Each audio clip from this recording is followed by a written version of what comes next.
Ooh, comic fam, do me a favor. Let me know how I sound on the mic. I want to know. I want to know if it's sounding okay. This is the first time I'm doing this myself, so I want to make sure that everything is working. So let me know in the comment section below. But welcome. I hope you're having a really good Sunday. I appreciate you joining me here today. It's awesome to see you. This was kind of last minute, but you know what?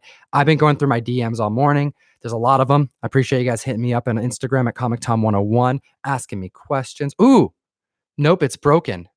I can hear you fine. Okay, we're good. All right. So, yes, a lot of peeps have asked me a lot of questions on Instagram. And one of the regular questions I get is doing more community interaction, chatting with you guys more. We make a lot of content. We try to do as much as we can to bring you guys into the videos that we make, answering your questions, bringing up your comments. But because we are switching to a 7-day release schedule, and we have so many people lined up to be part of this podcast, content, we only have so many opportunities to make content throughout the week because editing is a tough task, that I want to make sure that we prioritize the content, the ones that really the video series that we're doing, we're putting a lot of time into making sure that those are consistent before we do things like unboxings, before we do things like Q&As and viewer comment videos. So we will be reserving viewer comment videos, we'll be reserving live unboxings, and we'll be reserving Q&As for moments like this. Wednesday, our live video, which happens every Wednesday at 5 p.m. before Lords of the Lombax, who starts at 6 p.m. Pacific time, we do a show. And what I'm hoping for is this show to be a show. We are already gearing up to have a screen on camera so that you can join us. We can put your Instagram pages up, especially when there's donations and things of that nature happening. We're going to come into our Wednesday show with a full plan, an agenda, something you can follow along with. But Sundays, it's just me. I'm typically just working on comics and such, and I typically go live on Instagram, but I've been asked so many times to do more live stuff here on YouTube. So I thought, what better way to start than a Q&A? It's long overdue. I apologize, it's so overdue, but we want to give a quick shout out to some peeps here in the chat. Feel free. This is going to be a little bit different, guys. This is definitely going to only go for maybe 45 minutes or an hour. We'll see how it goes, but I'm here to answer your questions. I'm going to try to do my best, answer them on the fly. Not a whole lot of preparation has gone into this outside of asking my comic fam here on Instagram to ask me questions so that I can come prepared a little bit here on the mic with you. So I do have a stack of questions here from Instagram. I'm going to go through a couple of them here, but while you are listening, while you're joining the community and chatting with the other family members here in the chat, please feel free to ask any questions that you want. It could be about comics. It could be about the production. It could be about anybody who's part of the podcast, anything about the future, the past, anything at all. Feel free to ask. There is no question that is too minor. I'm here for you. And really, this is just a time for us to chat and have a moment throughout the week. And if you guys like this, please like the video. That is very important. Like the video. If you're not already subscribed, I don't know what you're doing. You should be subscribed. You should have that bell on notification. And I want to hear from you in the comments. I want to hear from you by liking the video, because if you do, I will do this more. And maybe I'll come to the table with a little bit more to talk about. I've been asked a lot of questions about things like pressing, asking things about sticker removal. And I feel like this could be a good opportunity for us to have a one-on-one talk and maybe just grow the community more. So for those of you who haven't been joining me on Instagram for the last few years that I've been on, and this is the first live video with just me, welcome to the Bags and Boards channel. Welcome to Comic Tom Live. I go on Instagram live almost every day. That's where the community really started for me. Excuse me. That's where our community here, the Bags and Boards podcast, everything really started there on Instagram. And that's been my way to be able to communicate and keep track and build relationships. It's all been on Instagram. So because of that, I want to be here for you on YouTube. I'm going to continue doing stuff on IG, but if you don't follow me on IG, you want to make sure to do that, because I'm on live there a lot more. It's not in a studio setting. It's me out and about, wheeling and dealing and doing the comic book game. So let's, I'm going to go through here and see what we have for questions. So let's see here. This is from Ernest Rodriguez over on Instagram. He says, the books you show out, ooh, and bear with me. We are recording this right now. I mean, you guys know what time it is. It's 4 o'clock on Pacific time. There's a bunch of kids. I live in a neighborhood, a bunch of kids playing outside. So I bear with me if you hear that. There's only so much we can do. So Ernest Rodriguez says the books you show on the mail time, are they for sale? So when we do unboxings, that is the question I believe he's asking. And the answer is absolutely not. We do not sell any donations that come that are donated to the mystery mail call. The donations are from the comic book family. And really, I'm thinking about even changing this to calling it something else. I'm thinking about calling it comic book karma, because that's really what we're talking about here. We're talking about karma, comic karma. And when comic karma is coming in the mail, we're getting these mail calls, those are only for the community. We don't take, the only time that we take something is if the person who sent it specifically said something about it being for us. And if someone's going to go out shopping or give us something from their personal collection because Ryan loves Green Lantern, or my dad loves Vertigo or Spanish comic books, or for me, Hellboy's come in. We had someone send me a Jim Lee. Oh, who was it? It was my homie. Oh, this is terrible. My Puerto Rican brother, Rican with his comics, sent me a signed Jim Lee comic after I think I mentioned on a live feed that I don't own anything signed by Jim Lee. He had just directly asked me. So I'm not going to put that in the mail call because that doesn't seem right to me. He went out of his way to send me something and a bunch of other stuff for the community. So the answer is no. We don't sell any of these things because, one, they're either gifts, and the gifts that we get from the community, they're super special. I keep all the letters that you guys send on this wall over here. I have a pile of them that need to be put up. We're going to decorate this studio with a bunch of your letters, and hopefully have to start putting letters on top of letters because there's so many coming in. But other than that, the rest of the comics, they go right back out to the mystery mail call, to the community, and we spread that comic karma.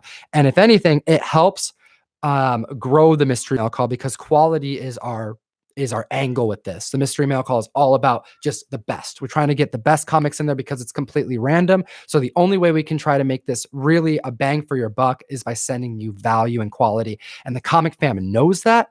So by us being able to spread that karma, the community is also helping grow the mystery mail call by putting better books in, and not just better books in, because as right now, we're in the early stages of this. This is very difficult to do.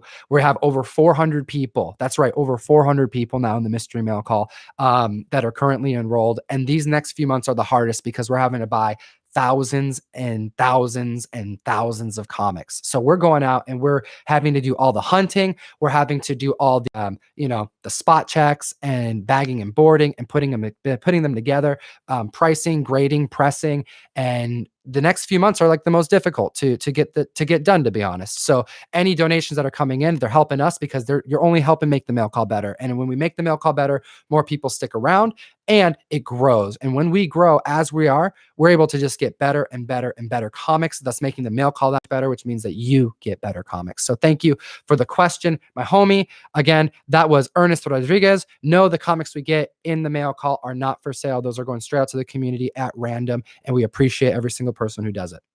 All right, I have another one here. Let's see. Comic Book Invest. Of course, I got to answer the Comic Book Invest question. He says, early look ahead, top spec picks for 2019.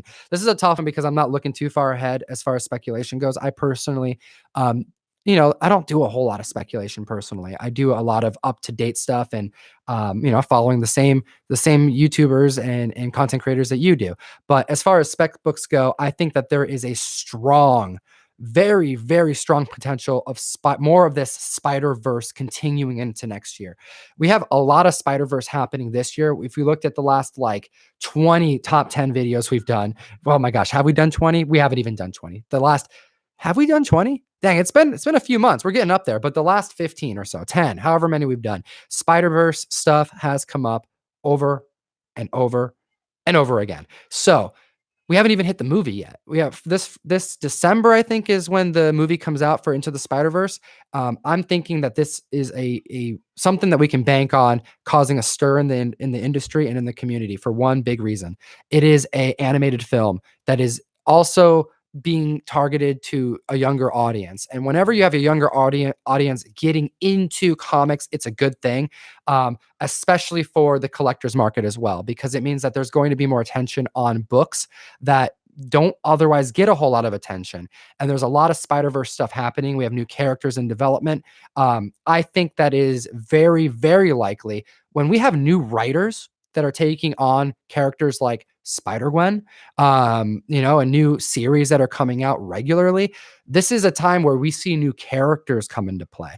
These are things that are planned way in advance. Whenever Marvel decides to have a new character, they take a pitch from the writer and they don't okay it until they know that the run is going to be successful. So there's a lot of stuff in their back pocket. So you have to look at every one of these new series as an opportunity to introduce new characters. And if it spikes in the market, if we see a strong number one hit, a strong number two, and we see fans picking it up, it's likely that they're going to incorporate these ideas into canon. So when I see Spider-Verse stuff spiking, I think, all right, what new Spider-Verse is coming out? And what could be even what potential could there be in the future? And I think in 2019 is when it's going to really land, especially since December, as we go into the holiday season, we see a dip across the industry. A lot of people start spending a little bit less on comics because they're gearing up for the holidays and such. So we're going to see a January, February coming out strong with a lot of Spider-Man type of titles, series that are going to be coming in from the 2018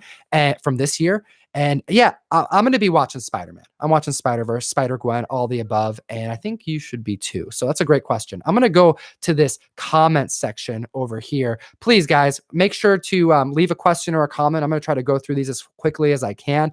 I want to give everybody an opportunity to ask a question and get it answered. And of course, I'm going to shout out the super chats first because holy smokes, guys, your super chats, it's a huge, huge, huge thing to do because it goes right into the production. It makes all this possible. So you know what? I'm live right now because the community donated enough for us to be able to have a better camera and a cable to connect to a new laptop so I can have my mic hooked up. So thank you. You made this possible. Shout out to XXEN. Number 2, what do you think about Marvel Age number 12? All right, XXEN Marvel Age number 12. If you haven't seen the video I did, this is actually one of my favorite ones I did in the last couple months. I did it with my dad. We went through the Overstreet. Marvel Age this is the first year, 2018, the 40th edition of Overstreet was the first year that Overstreet incorporated the Marvel Age promotional comics. They're not even comics. It's more of a magazine, and it's not even really a magazine. It's more of like a newsprint. It's thinner than a magazine. It's the way that Marvel communicated with their audience in, the 80s, 90s, right around that time. So Marvel Age is awesome. I've always been picking up Marvel Age because there's a lot of first appearance kind of stuff. As a collector, I like the first, True First. You're going to start hearing that a bit more because we have a new series called True First now. But I'm a collector of only a couple different characters, and those characters, I own everything that they can. Rather, I own everything that I can get my hands on that I think is awesome. So if Hellboy appears in a little panel in a random comic book that's worth $1, you know that I'm going to try to get it at 9.8. I'm going to try to get Mignola to sign it, and I'm going to try to get the other creators to sign it and get it slapped. So that kind of stuff's important to me. So of course, Marvel Age is one of my I don't know. I think they're sleeper. I think they've been a sleeper key for a long time, and Marvel Age certainly is one of them. But Marvel Age isn't the only one. For those of you who don't know what Marvel Age comic book this is the one of the early appearances of the black suit, because Spider-Man, the black suit was a fan idea. I have a whole video on this. Look it up on the YouTube channel, Marvel Age. But yeah, it's a good comic book to have because one, it is one of the first appearances of the black suit, and it predates 252, of course, Secret Wars 8, but it also predates Spectacular 90. It predates Marvel Team Up 141, which by the way is one of my all-time favorite covers because it's a black suit key, which is very cool. I'm a big fan of black suit Spider-Man, and it's a Mignola cover. And you know how I feel about Mignola. So that's a great question. XXEN. What do you think about Marvel Age? I appreciate that. JD. $2 super chat. Thank you so much, JD. I really do appreciate you. Happy 70th birthday, Bernie Wrightson. Heck yeah. Heck yeah. If I could, I'd show you. I put up a couple new. I don't know if you can notice. This is a little different here. I moved the table. We're adding some stuff to the back. We're changing some stuff up so that's a little bit more easier to record quicker for you guys. But I put up a House of Secrets, the Silver Age reprint of the first Swamp Thing over there, and then I also put my Swamp Thing 39, First John Constantine, right next to it. I'm a big fan of Bernie. He's such an interesting person to read about. I'm actually planning on doing a lot more work on this creator and want to make some more content about him because he was such a unique artist during his time. And I mean, it's just there's so much to be said about him. But something that I really enjoyed was a conversation that Mike Mignola had about creating art and how to, um, how to keep motivated as an artist when you're asked to draw the same thing over and over again. Mignola was asked this because he always gets asked about Hellboy. I find it fascinating. I find it fascinating to hear about content creators that I care about, and especially when they have kind of a diverse opinion about their work. You know, some of these creators, they don't care for the characters that really made them big. You have to imagine Mignola is someone who hears about Hellboy probably on a daily basis. And something that he was asking an artist who was kind of struggling. Um, the question was, how do we, I have a character that's popular, but I don't want to just get stuck doing just that character. What are your thoughts on it? And Mignola's response was fantastic. And he brought up a story about a conversation he had with Bernie Wrightson back when he was feeling the same issue. Right? All the puns. Let's make it happen. So the thing that Bernie told Mignola that I thought was just brilliant. He said, Mike, you draw whatever you want. You think that I wanted to draw Swamp Thing in this picture? Absolutely not.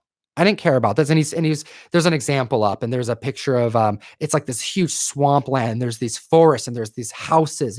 Bernie really liked drawing like fixtures and buildings and like horror and dread looking things. And what he said was, I went into this piece of art not with the intention to draw Swamp Thing. I went in there with the intention to draw the rest of it, the background, the house, and everything. I just added Swamp Thing just to add him. Like I just put him in there. So that was an aha moment for Mignola because Mignola is like, okay, well, that's different now. I can go back to the pages and write and just think, I'm going to draw what I want. I'm going to draw the monsters I want. I'm going to draw the vampires I want, the creatures that I want, the abominations that I want, just anything. I can make them super scary. I can draw the homes. I can focus on the community and the planes and the line work and the negative space.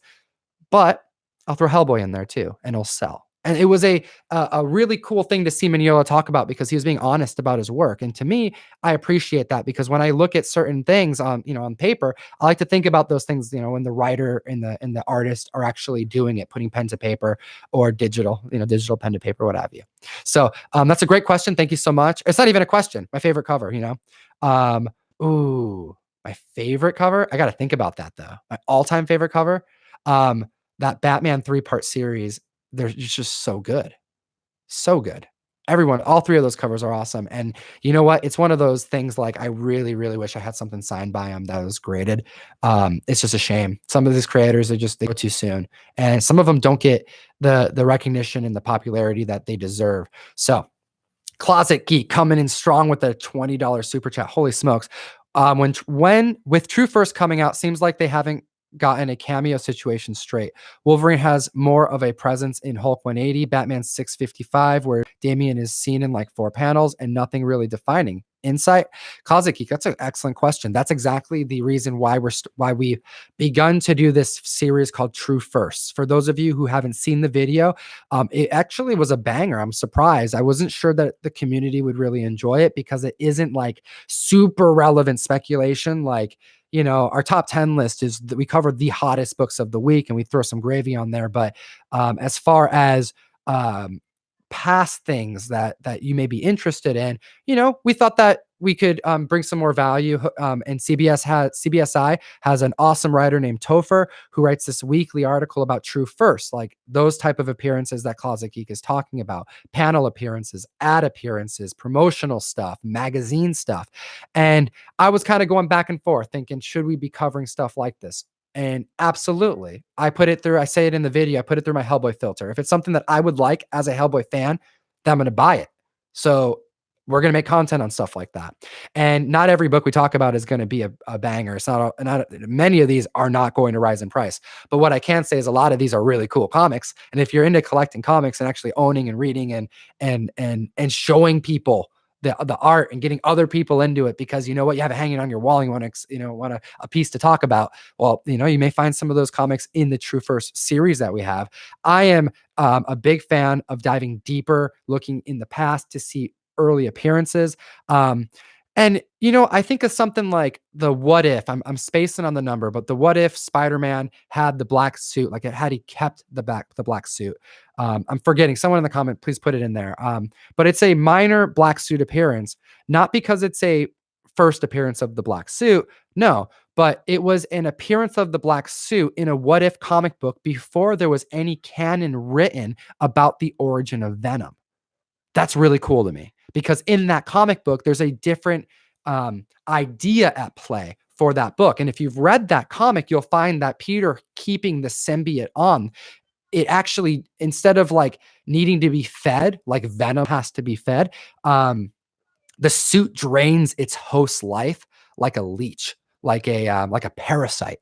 And you see an old man Peter after he takes his mask off, and it's like, oh, he's been wearing the suit this whole time, and he's been going so far, and things have been going so well, and then you find out it's all been at the expense of the years being taken off of his life. Now, that is an awesome comic book. For one, it's an alternative story to Venom, and it predates any origin of Venom, because this was all happening right around the same time that stuff was coming out. So, it's what if Spider-Man had been possessed by the suit? I believe that's what it's called. But anyways, True First, like that technically is a true first appearance of the origin of Venom, I believe. But you're not going to see that in writing. You're not going to see that on a label. But if, as a matter of fact, it is, so maybe someone would find that interesting. So that's the kind of stuff we want to share. That's what we want to bring to the mic. And you know what? If you like it, let me know in the comments. Let me know by liking these videos, and we'll make more. And shout out to Topher for putting together this awesome list, because Topher's actually making the list. I mean, pretty much every list is fairly relevant to stuff that's happening. So we get a lot of up and coming stuff. On the last True First video that we did, we only have one up, so it's really easy to find it. There is a first appearance of that Spider-Man popsicle, like the one from the 90s with the gumball eyes. Like that happened in a comic book, in an ad. Like there was a first time that ad hit comics, and it was in an Amazing Spider-Man comic. If you want to know which one it is, go check out the video. Now, is the Spider-Man popsicle going to make that comic book super expensive? No. Is that popsicle ad going to be the hot pick of the week and make the top 10 list? No. I am very doubtful of that happening. And if anything, if a book like that does make it, it's because of something else we don't know about, because it just hasn't been discovered yet. So I think that kind of stuff's fun. That's why we bring it up on the mic. We don't mean to do it to piss people off. We did get a lot of dislikes on the videos because partially because I got some YouTube beef this week, but we're not talking about that because we're staying positive. Had my first YouTube beef this week, though. It's kind of funny. But aside from that, that's why I need you guys to like it, because we got people who are trolling now. But aside from that, it was a opportunity to share just some cool comic books. And because we're talking about comics, this is something that happens in the community a lot. Just talking about comics doesn't mean that we're trying to get you to spend money on just absurd stuff. Like, I'm not going on the mic to tell you that you need to buy this Turok so bad, even though we're kind of making people want to buy Turok, and that's not intentional. But we're sharing this information because we like it. We share this information because we think it's interesting. We share this as if, if we collected that, would we want to see that information? And is the information out there? Like, no one had made a DCU Universal logo video, like really diving deep into the DCU Universal logo variants. So we made a video on that. Now, that's going to make some people mad. Not every one of these books are expensive. Are a lot of these books going to spike? No. Are we going to bring on the 90s crash again by talking about the first appearance of the Spider-Man popsicle in an ad? I don't think so. Obviously, if I thought that was the case, then I don't think you'd be watching right now, because we're just talking about stuff that we like. And I appreciate that comment, Closet Geek. And I cannot spend this much time answering each question. So I'm going to have to go through these even quicker because the comic fam is coming in strong. So we got both of the super chats answered. So thank you again so much for donating and helping us grow this production. Because of peeps like you, you're making it possible. All right. Hi, Tom. In the comic Spider-Girls, there's a page that shows Deadpool 1 from June. Is that considered a recall since the Deadpool comic book came out already? Oh, that's interesting. No. A recalled book is one that actually has a recall notice. Some of these recalled books don't even make it to the stores. Some do. Some of these stores are asked to return them because they need these comics to fulfill orders. So, that's why we see different quantities hitting the market, and that's really what affects the price. But just because a book is recalled, just because there's an error, doesn't mean that it's going to be worth money, especially in the long run. But what it does mean is that some have potential, and that's why we want to share this information because the Hellboy filter. Yes, this has to be a thing that I say now. I think it's just the best example. If I like it, like if it's a Hellboy thing that I like, and I would pay an absurd money for it because I'm a collector just like you, then it's worth me bringing up. So through my Hellboy filter, if there was a Hellboy error print or a Hellboy recalled comic, I would buy it. I'd pay an inflated amount for it, and I would not feel bad about it. So that's how that goes. But no, it's not always. They don't always happen, and I do not know anything about that book being recalled, so it's probably nothing more than an error. But I could be wrong. We are human. All right, some of us are. I think I am. I guess we wouldn't really know if we were human. Like if we weren't human, that's something that we would likely we would think we're human, but we wouldn't be. I don't know. There's more to talk about with that. That's another a conversation for another day. All right. Are we in the Matrix? I don't know. Hey Tom, do you feel like there's really staying spider? I can't even talk. This is from Joseph Leifeld. Oh, you know what? And I should probably read who actually asked that last question. That was Dax Comics. Thank you so much, Dax, for asking me a really good question. Let's see here. We also have, let's see here. I'm going to go to Joseph Leifeld. Hey, Tom, do you feel that there's really staying power in the Ghost Spider variant selling for this much? I mean, it's just a rare variant cover. It's not the first appearance of Spider-Man or Wolverine. That's true, Joseph. It is not. But absolutely. I think that this is a good bet. I got a copy. I typically don't get copies of variants like that. It's 1 in 100. And the reason why I feel like this has staying power is because of my experience trying to get it. I wanted to put an order in. Unfortunately, this didn't happen. So I apologize. The goal was to send out upwards of 400 copies of Spider-Gwen in all the different variants and have them all signed by Sean and Maguire. Unfortunately, we were only able to get me 40 copies because Marvel did not print enough. Like legit, there was no way that we could get more copies. We tried to do it beforehand. It just wasn't happening. We tried to get even more to get more of these variants. It didn't happen. We got what we got. And you know what? As we go forward, we're going to be trying to make moves to make those kind of things happen because we do have artists and creators who want to help donate and make our mail call and make this production better. But there will be about 30 to 40 Spider-Gwen books going out in November, signed by Sean and Maguire. So look out for those. But as far as this variant goes, this variant has been hot before it even hit the shelves. This variant, people have been talking about it for months and months and months. I think this has staying power. I think because there's such a low print to it and there's such a high demand, people who are paying $500 for this book, they want to keep the book. I don't see a lot of people who are going to be thinking that this book's going to turn into a $3,000 book. I think that these people want this book because it's amazing. It looks gorgeous. And Ghost Spider, I think it's a good bet.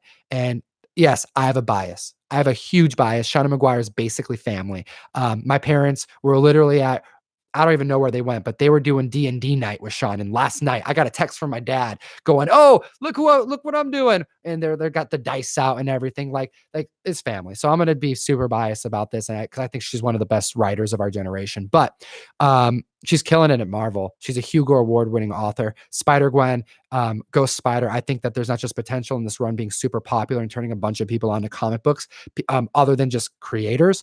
But I think this one particular book, it may be the variant of not just the year. I think it already is. I think hands down, this is the variant of the year. But I think we're going to be seeing this hit the top 10 list even clear until next year because the book has gone up so high. Everybody wants it. If you go on Instagram, you see people freaking out about it. Heck, every Spider-Gwen post is followed up by, "I didn't get the 1 in 100 sad face." Like, you know it. And if you look at the variant, and I'll tell you, looking at it in person, 10 times better than looking at it online. And I can't say that for every comic book that I get, but this book is fantastic. It's gorgeous. And I think it has staying power.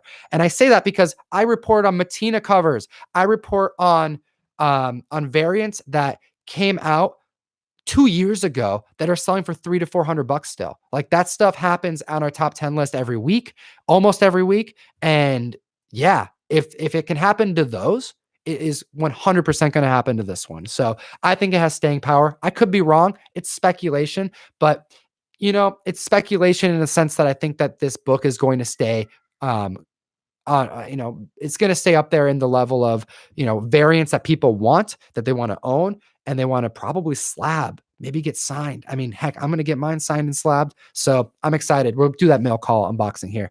And I'm going to be sending it to PGX. I'm entirely kidding. Okay, let's see here. What do we got? Guys, put your answers in the put your questions in the comments. I want to see them. Hey, Tom. No, it's a great question. This is from Comic G-Man 2164. I appreciate you being here. And it's real quick too. Shout out to Vicente Zepeda for joining me and the community on the live feed. This is his first live show he caught. So thank you so much for joining me. Comic G-Man 2164 says, hey, Tom, when are the new t-shirt merchandise coming? Really, really soon. I shot an email off yesterday. We actually have someone who's making our shirts, which is so cool. For those of you who don't know, merch is like one of the biggest ways YouTubers just go bankrupt. Maybe not bankrupt, but really lose out on thousands of dollars. For each shirt, you have you want to offer at least one or two colors, right? You have to have at least one color. So you want to offer at least two colors. And then you have different sizes: small, medium, large, extra large, double XL, triple XL, quadruple XL. Literally, I've sent out a quadruple XL multiple times. These types of shirts, you have to buy them in bulk.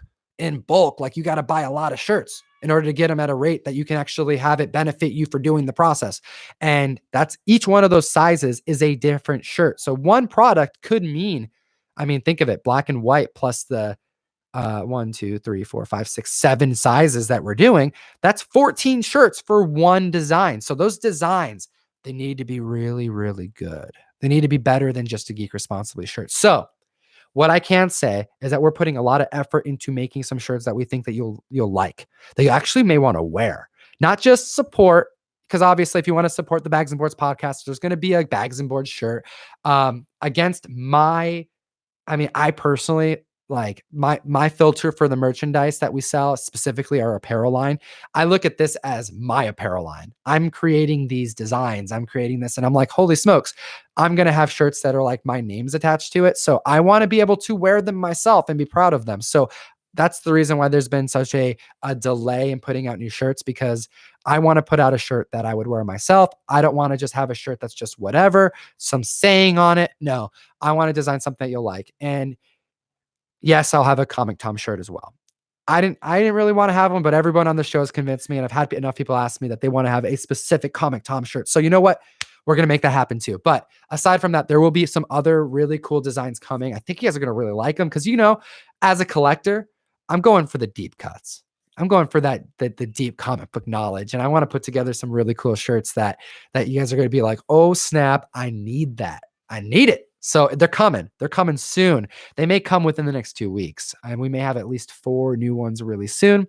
In the meantime, you got our Geek Responsibly shirt. That's up on geekstreet101.com. Hit the merch tab. Support the show. We're sending out like 7 of them this week, so make sure to tag me on Instagram for those of you who got them or haven't done that yet. Make sure to DM me a picture. I want to know that you guys are, I want to know if you take a picture of it, because I want to put you in a video. I want to show you in our top 10 video. We get like almost 10,000 views on those videos. I'd love to have you be seen in those videos. I think it's the least we can do to thank you for supporting the podcast directly, because our merch, the super chat donations, all those types of things they go directly into the production. You help make all this possible, and we are gearing up to make more content for you because you're making it possible because you want it. So I appreciate the question. Thank you.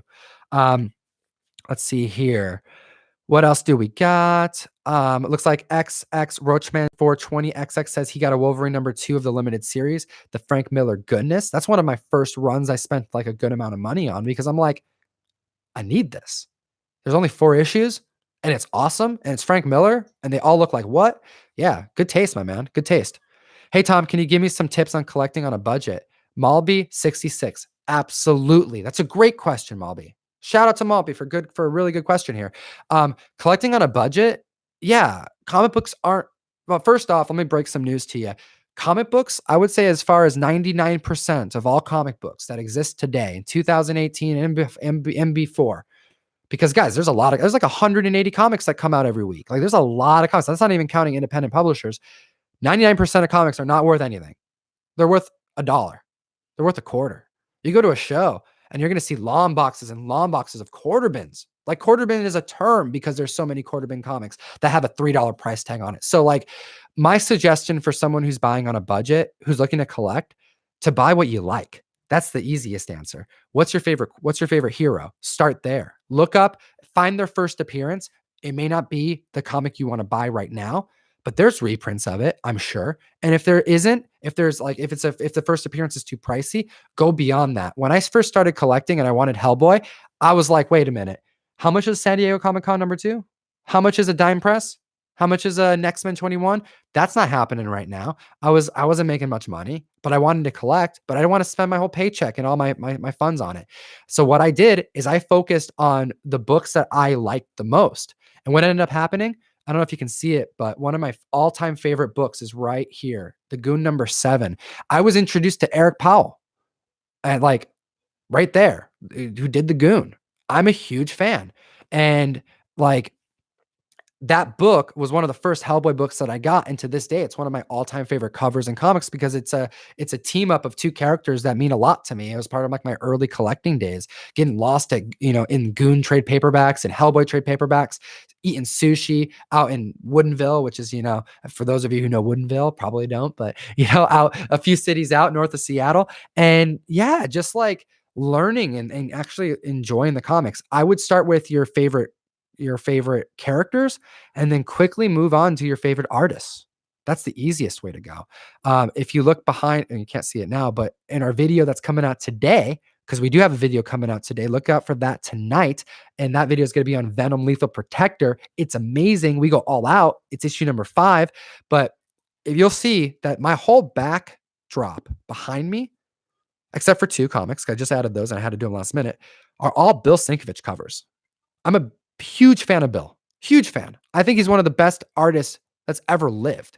And every one of those comics back there, I can tell you, $2, $1, $1, $3, $3, $10, $2, $2, $3, $18. That new Venom one is so dope. That's got to be going for at least cover price. The Michonne one, like all of those comic books are super affordable and they all mean something to me. I've read every single one of them. The Batman Anniversary, that what is it? Batman 400 with the Bill Sienkiewicz cover. That's a Stephen King art, a forward by Stephen King in it, who's one of my favorite authors. Like, heck yeah, that's a good place to start. Start with your characters you like, and then quickly move on to your favorite artists and writers, and then focus on that. It doesn't have to be a book that we talk about in the top 10. And I'll also say in the top 10, we go out of our way to mention affordable books that kind of go within the theme. So like look out for those kind of tips too. We're trying to just, really that's what the podcast is about, is we're trying to highlight more things than just the hottest book that's ever come out, the top 10, everything. Like, yeah, we're going to do that. We love doing that. But the goal of the podcast from the beginning is to just introduce people to comic books that isn't going to get the recognition they deserve unless there's people online talking about them. So that's what this podcast is about. And a lot of the books we talk about are affordable. So it's easy to collect on a budget. And the one last tip for collectors who are on a budget is to not be afraid to sell. Do not be afraid to trade. Do not be afraid to move the books.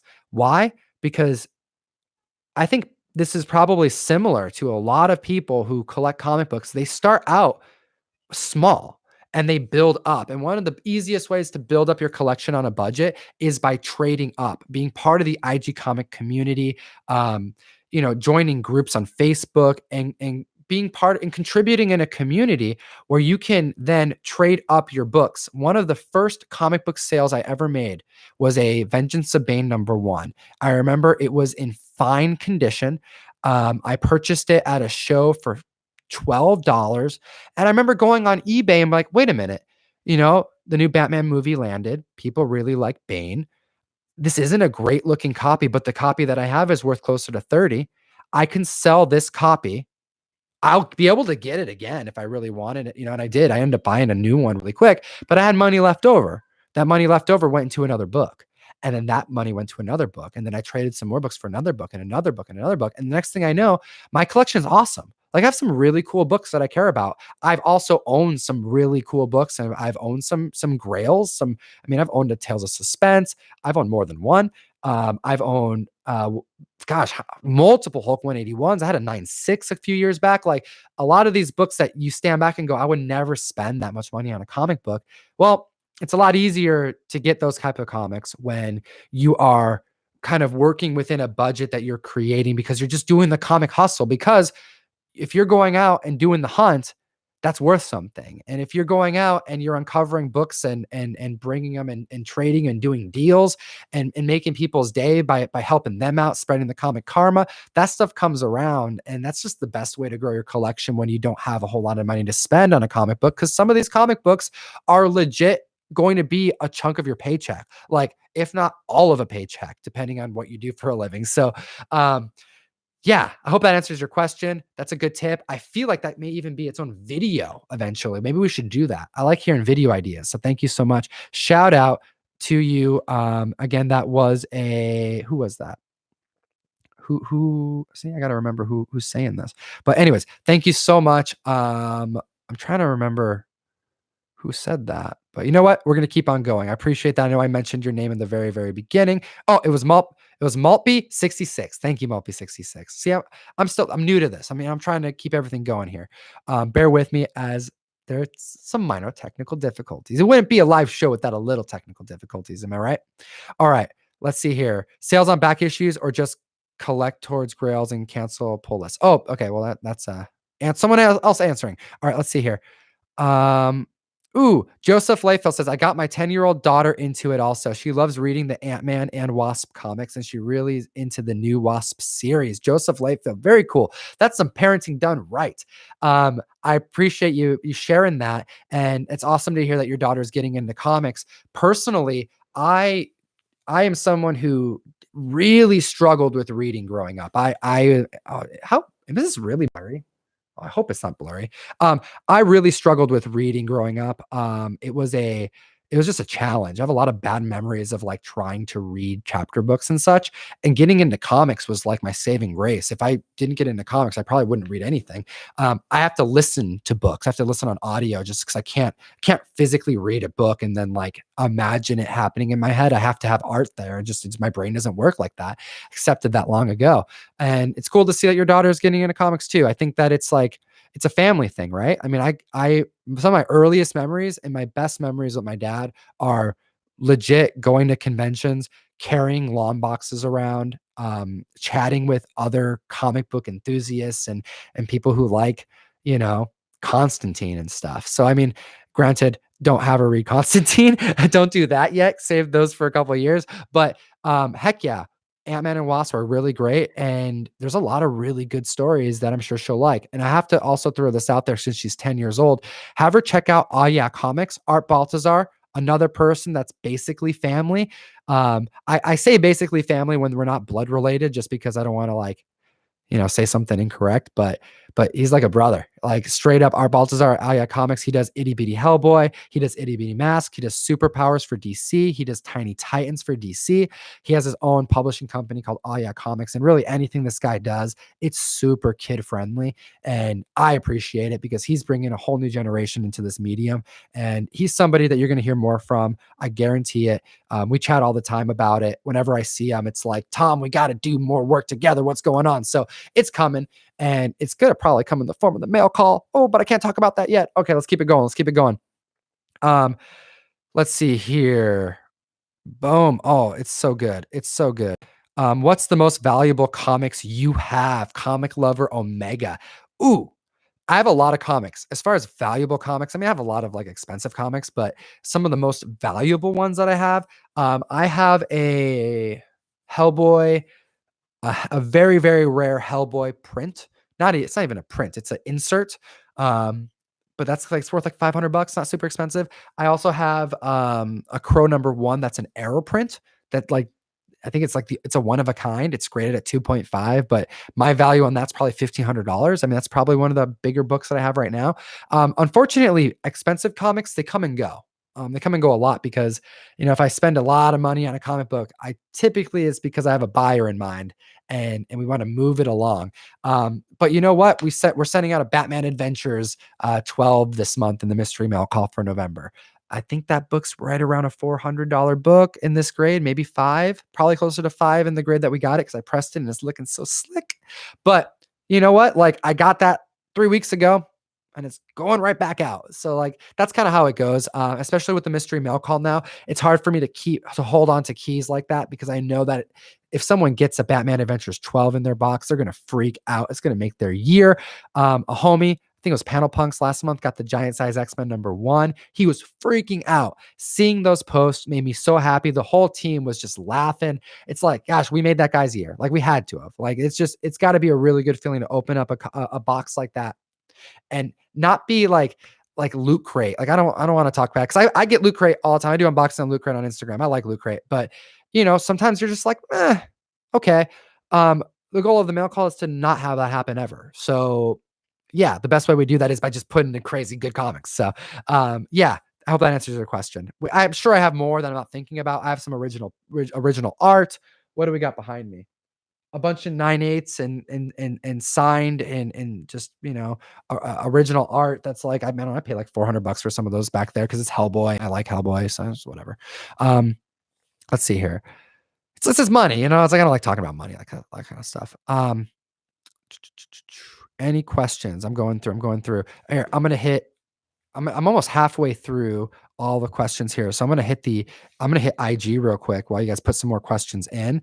Let's see what we got here. Oof. I just saw somebody's post today and they got some good comics. I love getting tags on IG. Tags on IG are so cool because you guys show me your pulls. I get to find out what you guys are interested in. I see your success stories. I really do appreciate it. You guys follow me on IG, Comic Tom 101. All right, so let's see here. Will you ship comics to Canada for the mail call? Very, very unlikely. So that question was from Drummer Papa. But we're gonna keep it going because I don't want to just talk about the sales stuff. What character would you want to see drawn by Mignola? Plastic Man, hands down. That would be so cool. I need a Plastic Man by Mignola. What is your favorite your comic cover of all time? Or if you went out, what is it? What is this from? This is from, or if you went and out favorite one from every era. Oh, okay. Wow. That's too many to answer.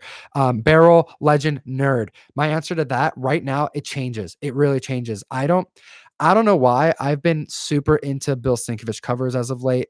What is it? It's Moon Knight 24. Yeah, Moon Knight 24, that red cover with you got Moon Knight, and then there's like the lady in a red dress, and the negative space is all red, and it's like her dress goes into the red cover. It's gorgeous. It's one of the most gorgeous covers I've ever seen that I have to like look at it every day. So there's that's one of them, I would say. Right now though, I mean, it changes. I think that's how it is for all of us though, is that some covers really stick with us and some don't. But Batman 700, Mike Mignola again. I'm sorry, I'm gonna say Mignola like 100 times on this damn podcast. We got to work on that. Maybe next week the goal should be, heck, maybe we'll do a drinking game. Every time I say Mignola, every time I say Kate's, every time I say negative space. I mean, we got some terms that are coming up a lot here. But I would say Batman 700. It's an awesome Batman cover. It's one I've never owned. It's one that I've been hunting for a long time because I want to buy it in person because I want to get it graded in 9/8. So I have to be able to see it and be able to tell if I can fix it. And there's a sketch variant. And I want the sketch variant because I don't even care about the color. I just want a sketch variant because it's Mignola and it's Batman. And I'm a huge fan of Batman. I'm a huge fan of Mignola. And it would be so cool to get that signed and graded. But I'm still on the hunt for it. I'm still looking for that book. But it's one of those books. I mean, truthfully, I keep a lot of I can show you here, but on my phone, I like to there's okay, I don't even know if I can show it. I'll show it to you. I don't even care. On my phone, I like to have my backdrop be comic books, and this is kind of my answer. So yes, there is a little nudity in this, so bear with me, but it's art and it's Frazetta, so it just is what it is. But like this Frazetta cover, I don't know. Let's see. It's super. Oh wow, it's super. You won't be able to see it, but Frazetta, it's the hand with all the women in it. Like, I don't even think it's a cover. That's just a painting he did. But anything by Frazetta has just been like, as of late, has just been something I just get lost into. I look up his covers like almost on a daily basis just to like get ideas, and ideas for like how to describe art because there's no better way to like practice, expanding your opinion on stuff and like expanding your vocabulary and how to like describe things in an accurate way than to do it with really good art. So I go in the golden age. I open up my photo journal guide books that I got and I just get lost in those things. So anyways, I hope that answers your question. Um, Favorite Marvel character? HME3 asks. That's a good question. Probably, I don't know. I'm just like, I'm not a huge fan of Marvel. I like Marvel, but as far as like favorite Marvel characters, I mean, Man Thing is awesome. I'm looking for inspiration here because I just got nothing coming to mind. I'm a huge fan of Spider-Man, which is like, I feel like I shouldn't even be able to say that. I love Venom. Venom is really cool. As far as things that I've read, Silver Surfer is becoming one of my favorite superheroes after the Infinity Gauntlet coverage. Ant-Man, Ant-Man is awesome. I've been a huge fan of Ant-Man, specifically Scott Lang for a long time. I really like the movies too, but Scott Lang's awesome. But as far as Marvel characters go, I like a lot of Doctor Strange. I read a lot of Strange. And actually, the only Marvel tattoo that I have, can I show you my tattoo? Yeah, I can show you. The only Marvel tattoo that I have is this. And all this is Doctor Strange. I don't know if you can even see it on camera. Right there. All that is just Doctor Strange psychedelic shapes. I literally went to my comic book artist with Ditko pages and said, "Hey, see these pages? Ignore the characters. I want you to just do that, the shapes and the prisms and the color and the wacky lines and the interdimensional psychedelic, but he wasn't on drugs, but maybe he was kind of stuff on my arm forever." Because I think Ditko just he just changed the game. There's so many really cool characters that he created, and specifically Doctor Strange. Strange expanded how I viewed comic art, so it definitely stuck with me. Shout out to you. I know he really likes Doctor Strange too.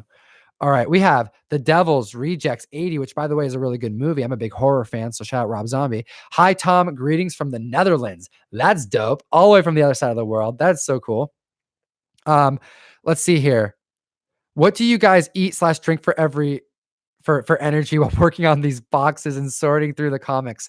Fire Guy Ryan and I had a conversation today while I was here because we were filming sparkling too for everything. I go through so much sparkling water. I even have a sparkling water like little machine where you actually push the button and you infuse the distilled water or whatever filtered water that I got with the CO2, and it's amazing. It tastes more fresh than an aluminum one. But anyways, that's how I feel. We got to keep it rolling. We're losing people. All right. Ooh, look at this. Kyle Shunrock says, opened my MMC yesterday and it was killer. Signed Mignola Hellboy. Awesome. Thanks, Comic Tom. Heck yeah. Glad you got that Hellboy signed. We had a lot of signed Mignola come in and it was awesome to be able to send those out. I liked seeing, I even had memes of people were making about how I sent out my whole collection. I promise you, I didn't send out any of my collection. My collection stays in my collection. Anything that we're getting done, it's because of the mail call. So I actually went out and got all those Mignola things signed for you. I drove to Portland with my peeps. We got those done. So I'm glad you liked your book. I appreciate that. Tom, what kind of effect do you think the new Hellboy movie in April will have on the comics? Whew, it's going to shoot up, guys. It's going to shoot up. I have such high hopes for this movie. I really think it's going to be good.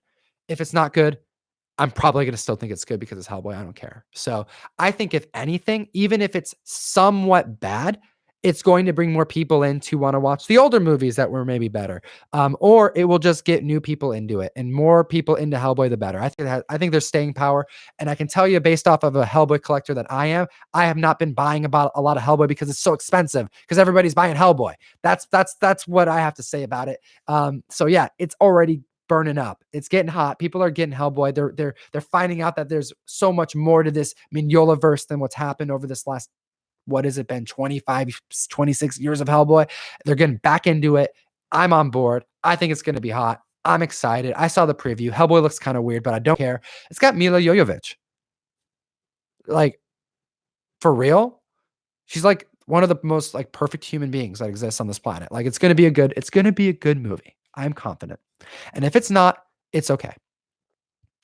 Let's see here. Nick Leslie says, "Do you find it better to buy variants of keys of the first printing cover? Which holds more value over time?" Completely dependent on the cover. I cannot tell you one way or the other. Look at Invincible Iron Man number 10.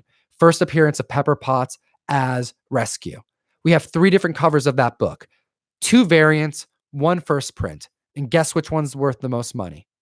I'm not going to tell you which one it is because I don't want to flip the camera off. It's the second print. The second print has Pepper Potts on cover with the rescue armor. Um, Sometimes a second print is going to be more valuable because the cover itself, because it's lower printed. Maybe there's an error. Like everything. It all depends. It all depends. And the best way, really, you can make those types of like crunch buying decisions, if you're really looking to speculate, if you're looking to make money, is by following CBSI, following us here on YouTube, of course, but also get that key collector app. Like that stuff is up to date info as well.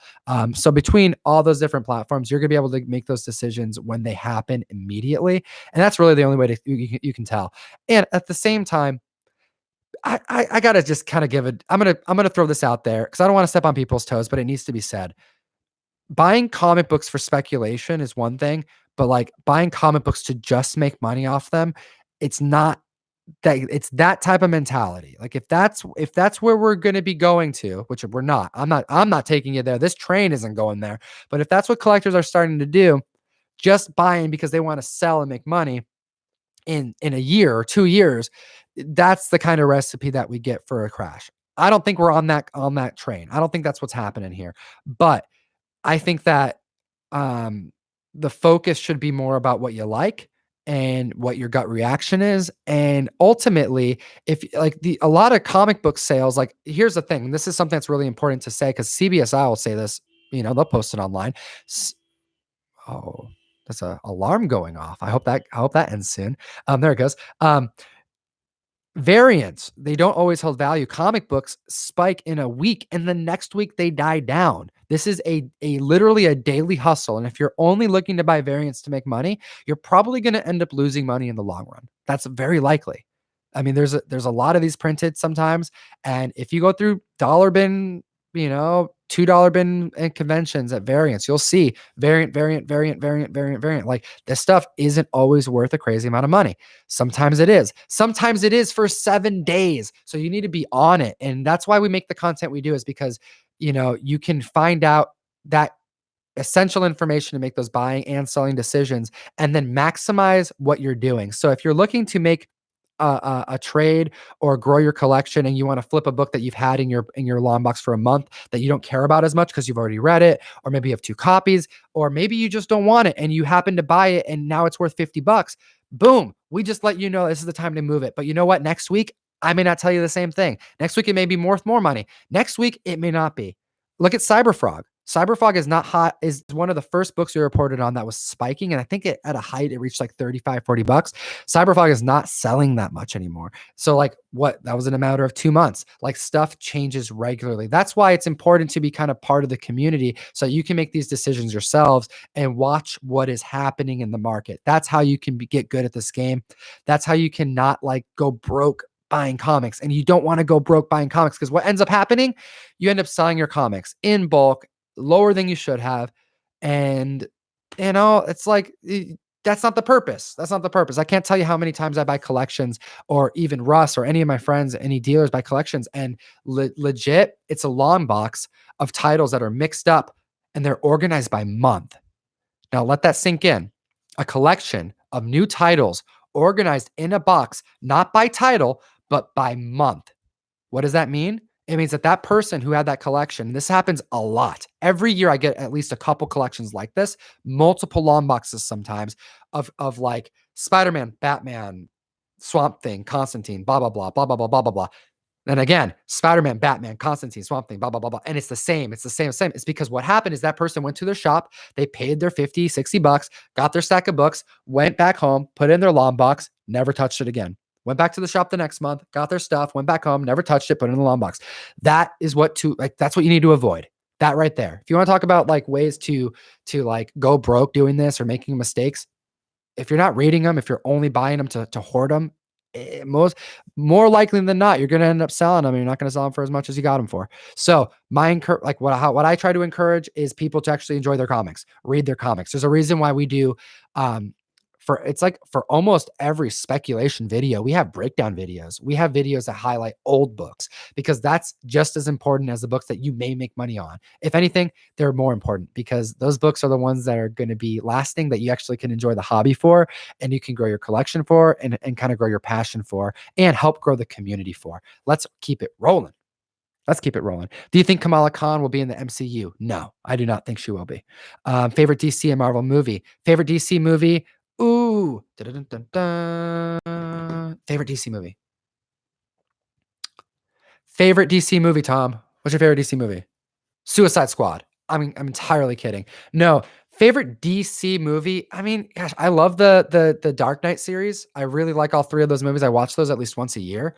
I'm also a big fan of like the OG Batman stuff. I'm also a big fan of what other.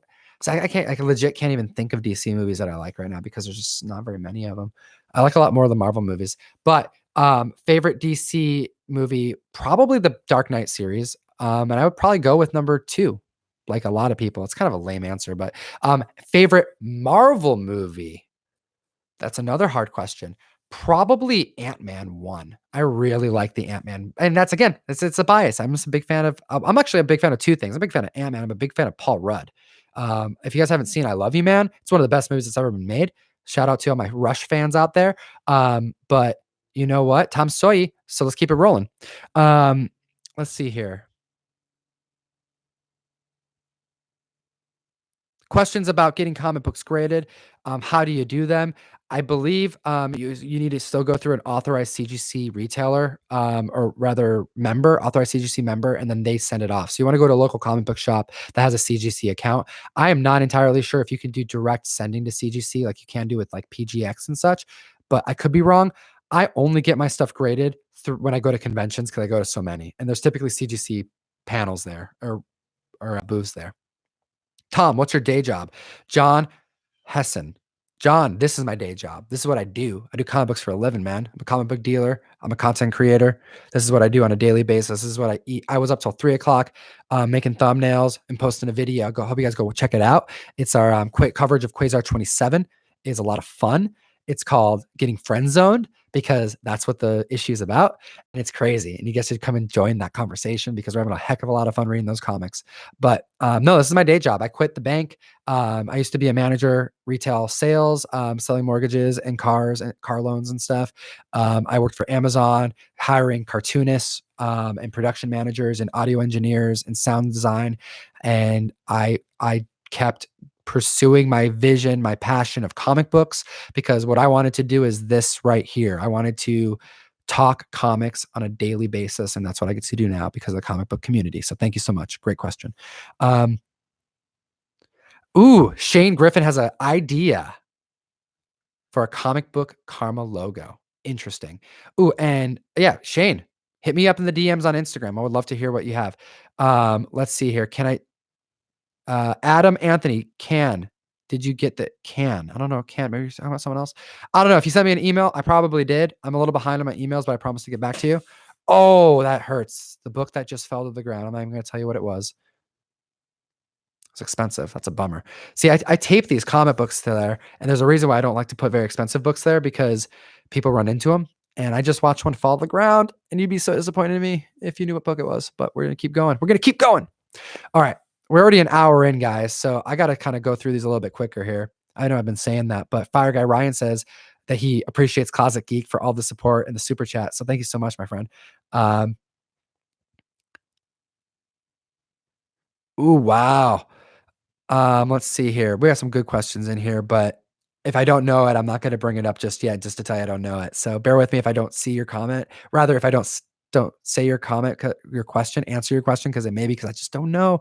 How do you sign up for the mystery mail call? People got to know that one already by now, but it's geekstreet101.com. The links are in every description of every video we make, including this one after it gets put up. Let's see here.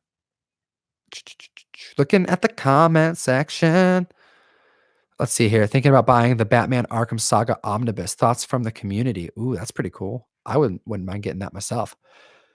Will Gonzalez says, "What's up, Armano? Who is this Armano?" Shout out if you know that show. How does one join the mail call community? Another great question. Geekstreet101.com. You click one button and you're signed up. We send you comic books every month. Let's see here. What do we got? What do we got? Hey, I said inspire the younger generation in my video a few days ago. Heck yeah, comic addiction. That's good. Let's see here. James Hardy, what's the best way to order 50 or more titles monthly nowadays? I've been out of the game for 10 years. James Hardy, that's a hefty box that you're looking to sign up for. The first thing I would do is I would ask you if you have any local comic shops nearby, because that sounds like um, a box customer that many store owners would love to have. So that'd be the first thing I'd ask you. The second thing is hit up Russ Bright if you don't have a shop nearby, because I also put his link in the description of our videos. He has a comic book shop out in Mill Creek. He's happy to send you a box filled with comic books, and I'm sure we can fit 50 or more comics in a 30 mil box and ship that to you at like 13, 14 bucks every month, and he'll do it too. So hit up Russ Bright. He's the homie. He's my comic book. He's my LCS, my comic book dealer. We call him the comic book sensei for a reason. He knows his stuff, and he's got more integrity in every bone in his body than I don't even know what to finish that than Captain America has in his right toe. How about that? Because I feel like he's got a lot of integrity, but Russ is the man. Cap hasn't proven himself to me. Russ has. All right. That's what I would say to that. Let's see here. Did you guys see the Justice League 11 variant? It's fantastic. Oh, I did. It is amazing. Heck yeah. I find it super interesting that Big Will says, "Did you read Mr. A by Ditko?" And that was YouTube shielded the comment because Mr. A is kind of a political figure, and that's kind of funny that YouTube's like, "No, we can't show that." So I'm gonna show that because shout out Ditko. That's awesome. Wow. Weird. It's so weird that it doesn't like the word Mr. A. Who would have thought that? All right, we're gonna keep this going, guys, because I'm running out of time. I want to respect yours. You guys got a long Sunday ahead. I know you guys got football to watch and stuff. Let's see here. We got Just a Rican in his comics, my homie. He says, "My house got broken into. They took my wife's treasure. I got back." Oh, wow. Just a Rican in his comics got broken into. My man, I am sorry to hear that. Did they get any of your comics? I'm sorry to hear that. Or anything other valuable. Good vibes sending your way. Maybe we can throw some extra stuff in your mail call. If you lost some comics, we can help rebuild your collection. People who steal comics is like, that's the scum of the earth. It's just the worst kind of people. And I gotta say, I've seen more comic theft in the last year than I've seen in my entire life. It is insane to see what people are willing to do. People breaking into cars, people breaking into shops, legit reaching around counters. What is happening, people? Like, it's crazy. It's like, you guys got to protect your stuff, protect your home, get cameras up, there should be cameras on your house, make sure it's like 30 bucks a month to get cameras and record this kind of stuff. Like, keep your stuff safe and be very mindful, because even at shows, man, I got stories I can't even talk on the mic with some of the books that I've seen or heard about getting stolen. It would make you guys sick. So Just a Rican, I feel you, man. I'm really sorry about that. And you know what? If you want to hit me up in the DM as you do, let me know if they got 10 of your comics, and we'll make sure to send you a care package. Oh wow, We Love Comics on here. I hope you're doing well, man. Funny, I just said the same thing about people buying comics for the wrong reason in my live show I just did an hour ago. That's cool, man. What else do we got here? Boris the Bear is 80s Dark Horse comic. It's cool. A satire on other comics. Yes, it is. And they did a 20th anniversary homage. I don't know if you've seen that one, but it's a really cool Boris the Bear cover that I really like. Um, let's see here. Oh yeah, and you know what? If you're looking at, someone had mentioned about collecting, Donny Cates's run is really good. You'd enjoy that too. And a lot of people are saying that in the feed, so I appreciate that. Oh, and yeah, Kyle. He said he messaged me, Kyle Shenrock. I will definitely get to your message here soon. I'm hoping to get through my DMs this, like, probably tomorrow.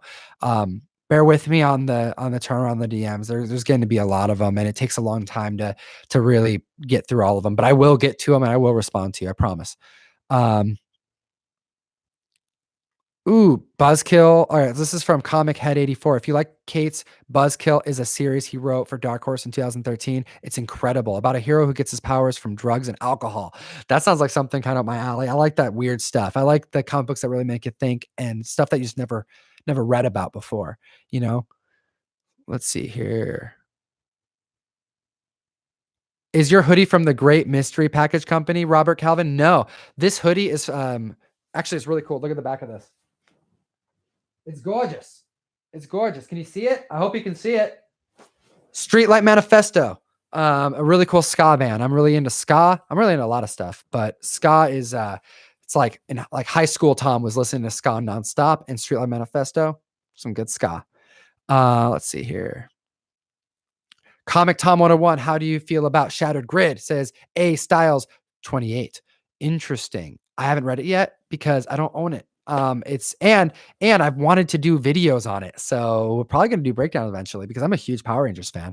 And it's a shame that I haven't read it, but honestly, there is a few of these books that I want to read that I plan on reading that I'm not reading yet because I have video ideas. And to give you guys some perspective, I had to read Infinity Gauntlet issue number 2 4 times in the last 24 hours. Like legit 4 times. And one of those times I read with Ryan page by page. Like that's how many times we have to read these things to like piece together a breakdown video for you. So, yeah, if I think I may make a video on it, I don't read it. I put it off because I want to read it and then make the video so I don't have to read it again and again and again. And that way also you get the most authentic reaction to these books because I just read them. You know, like I just read them. I just got into it and like got really involved in the pages and just like had it take over. And then I unleashed it on the mic. Yes, the new Constantine DC cartoon, Justice League Dark was really good. I think that's what you're talking about. And I have in my copy of oh wow, what am I saying here? I'm just answering things for no reason. Like I'm not even saying the question. Joseph Liefeld says, "Have you checked out the new Constantine DC cartoon, the Justice League Dark?" And yes, I have. I bought it because I'm a huge Constantine fan. I'm probably gonna have a Constantine tattoo soon. Um, Thinking about actually having a Constantine drawn and then having Christopher Hitchens with them too. But I don't know, it's a side note. I don't know if anyone cares about that. But the the Justice League Dark, it came with a Constantine figure, so I had to get it with the figure, and the figure sits above my toilet in my bathroom. So, for those of you who need to know, that's what you need to know. Oh yeah, let's see here. What is your holy grail? Says Beto Sanchez. My holy grail is a San Diego. No, what am I saying? Salt Lake City Comic Con pamphlet from 1991, the very first Hellboy prototype drawing. It's something that I probably will never own, but if I do, it's because I'm going to be hunting in Minnesota looking for it. And if you want to know more about that, we're going to definitely do videos on that in the future. Let's see here. Bada bing, bada bing. All right. We're going through, and we're almost coming to the end. Where do you see Comic Tom in 5 years? Says old man comic guy. I see us doing exactly what we're doing now. But a lot more traveling, a lot better production, a lot more production, a team. Um, my goal with all of this was, I know I don't want to sound like I don't want to describe like what this is, but like my goal for this, starting out early on with this whole production and wanting to make content was, I had a conversation with somebody that I can't even really bring up who the person is, but one of the first people to start a comic book store in the United States, and what this woman said to me, she said that because she's a historian. This is a comment. Like I've met a few historians in my life, and there's a difference between someone who reads comics and someone who's a historian. And when you talk to a historian, it's a amazing thing. It's literally like the most interesting thing experiences the most interesting comic book experience I've ever had have been with people who have specialized in certain things of comics, whether it be romance, whether it be horror, whether it be like westerns. Like there are people who are historians of Batman, and they know Batman. Like they know everything. Like they know as much as they can. They know like where this panel was swiped from in the golden age. Like that kind of stuff is like that's where I want to be eventually. Is I want to be able to be considered a historian. I want to be able to be considered a historian in the long run because I've been able to put the amount of studying and experience into whatever it is that I decide to pursue. And what this journey is, what the podcast is, me learning that, figuring that out for myself, what I want to do. But I eventually would love to be able to like know the hell out of an era or a particular character or title that really speaks to me. I don't know what that is yet. I'm a big fan of horror. I'm a big fan of crime stories. I'm a big fan of Hellboy, obviously, and there's nothing holding me back from doing more than one thing. But honestly, in the next 5 years, I want to see my education expand immensely, and I'm going to be practicing and working that out all with you on the other side of the camera because that's how I want to do it. This conversation that I had with this historian, it's like 2 years ago. She's a journalist. She's been writing since like the 70s, has some of the most, I think for sure, the most articles written in the romance genre in the golden age. And something she said was make content. She specifically said write. Write, write, write. Like, you want to know how you get better at this is you create. Because throughout the creation process, you're going to learn more than you ever would just reading a book like just offhand. And that really resonated with me. And what ended up happening is the production was created. I'm like, all right, well, if I have to create, I'm not going to write because I'm not a writer. I'm not a good writer. I can't spell worth shit. Ryan can attest to that. Hell, everybody can attest to that. Aaron gave me shit about that in one of our Venom videos. No, our Hellblazer videos. But this is my form of creating content. You know, I'm not an author. I'm not a writer. So I make videos for the comic book community, and I don't know. I'm gonna see where that leads me. I have a lot of big visions. I have a lot of different things that I think we can do to make this even more engaging and more fun and bring more value to the community. But 5 years, yeah, I mean, I hope in 5 years my knowledge has expanded even more. I feel like I should know a little bit more of where I want to go.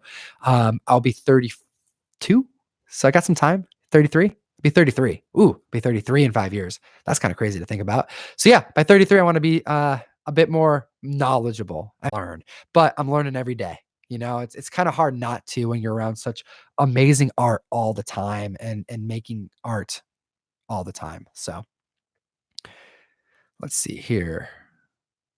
Oh my goodness, we're getting to the end of the comments. All right. I like how Tom just loves to talk about what he loves, says M Bishop 28. MI Bishop 28. Thank you so much, man. I appreciate that.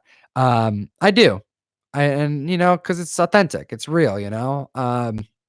I'm not gonna go on here to just rant for an hour. I'm not gonna go on here to just complain, you know, or try to drum stuff up. I'm just sharing with stuff that I like, and the fact that you guys find it interesting and it helps you with your comic book collecting and you find value in it. That's all that makes my day. Honestly, it makes my day. It makes my it so far. It's made my year. This has been the best year of my life, and doing this YouTube stuff has been easily the funnest thing I've ever embarked on. So, there was a question on here that I think would be really really cool to bring up here, and that was what is my favorite thing that has happened since I started this. So I'm gonna read this off to you guys. Let's see here. I want to make sure to answer the right person here because it was so cool. Ooh, Reckon FX says, "What's a good way to protect my Batman Damned magazine size bag and board?" What has been your? This is from Dark Knight Goth. What has been your favorite part of doing this YouTube channel? This whole YouTube channel. And there's another person, Captain Fritz says, "What has been the best experience you've had since starting the podcast?"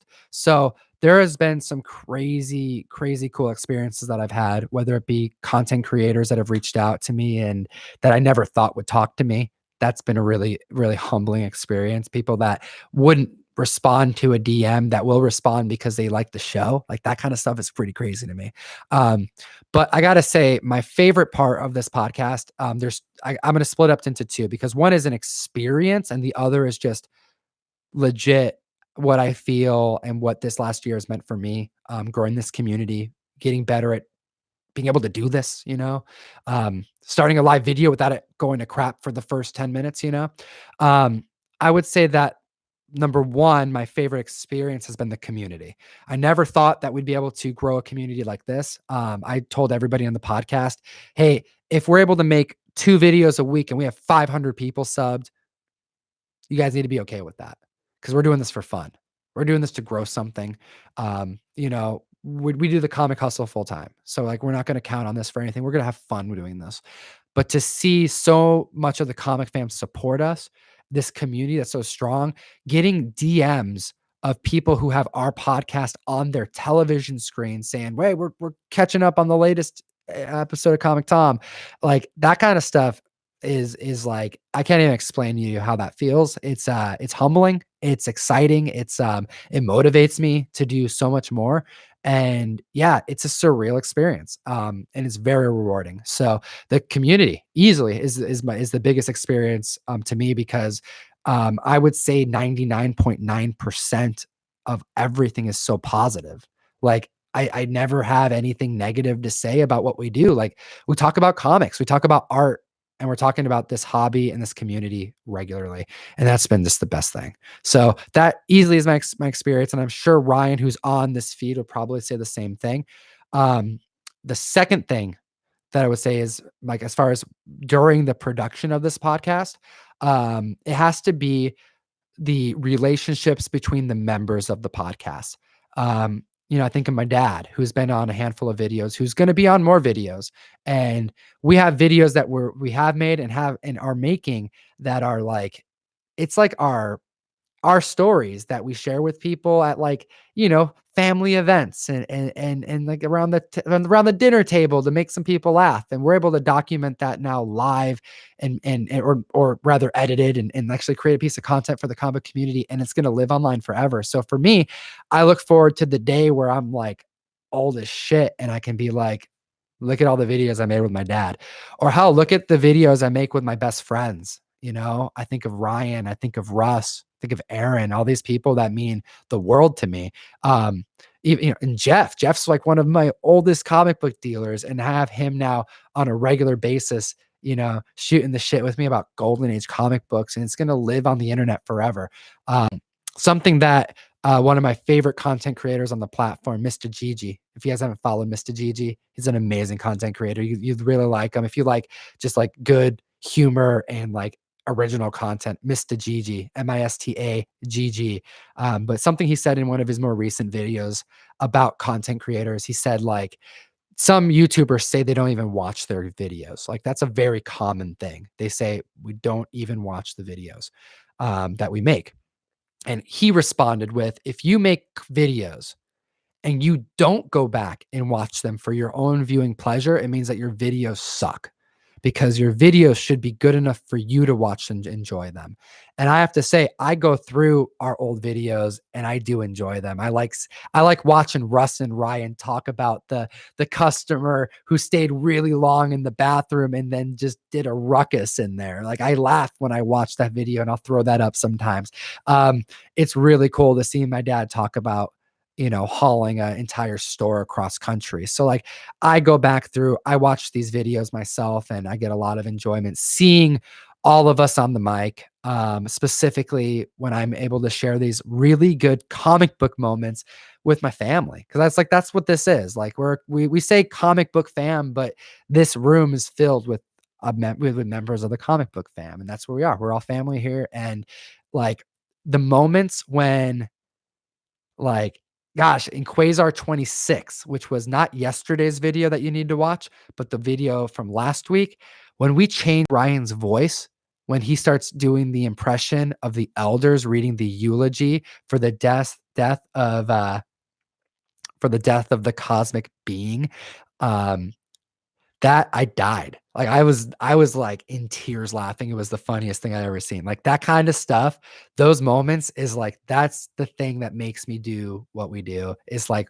we're going to bring like these comics to life. And even if we get one person to go, you know what? Freaking Quasar. Like Quasar. Like if we can make that happen for one person, like that is just the most humbling thing. And it's what keeps us going. So, anyways, Um, yeah, and rewatching for our mistakes says pop.comics. That's 100% why you watch your videos. Going through, you're like, oh, that edit was terrible. Why didn't I do this? Why didn't I cut this? I mean, obviously that's number one. That's number one priority. But being able to go through and watch them and being able to enjoy them and kind of almost I try to remove myself when I watch myself on camera because it's hard to even tell what's good anymore, to be honest. But I rewatch to try and, um, to learn, to get better and to, I don't know, to expand my skill on the mic because I feel like the more that I do to practice, the better the content will be. And the better we'll be able to just like make content for you more consistently, more precise, and more to the point, quick videos that provide a lot of value. That's what I'm gunning for. All right. Let's see here.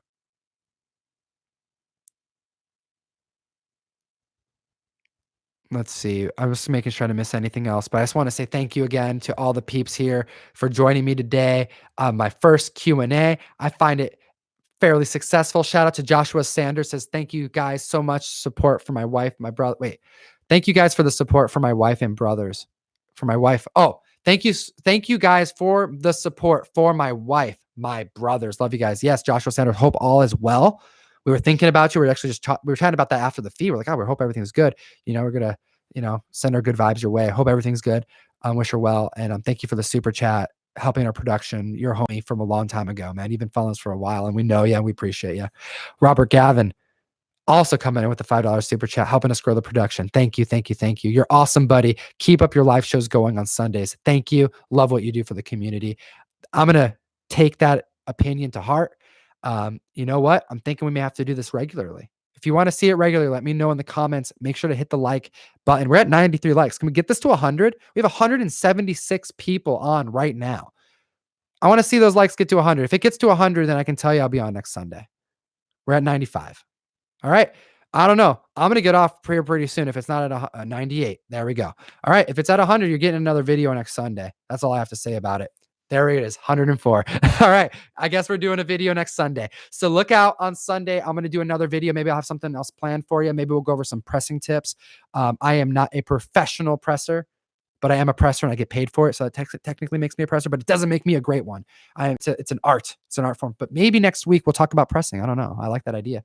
I appreciate you guys. Thank you so much. I hope you have a great Sunday. Thank you for joining me. Thank you for being the coolest community, for listening to me ramble about comic books. I hope you found some value in today's video. As always, you know what to do. I mean, you guys do know what to do. Put it in the comment section. I want you guys to tell me what you guys absolutely need to do because you know what you need to be doing post the ending of this video. And we're going to end it after I see it.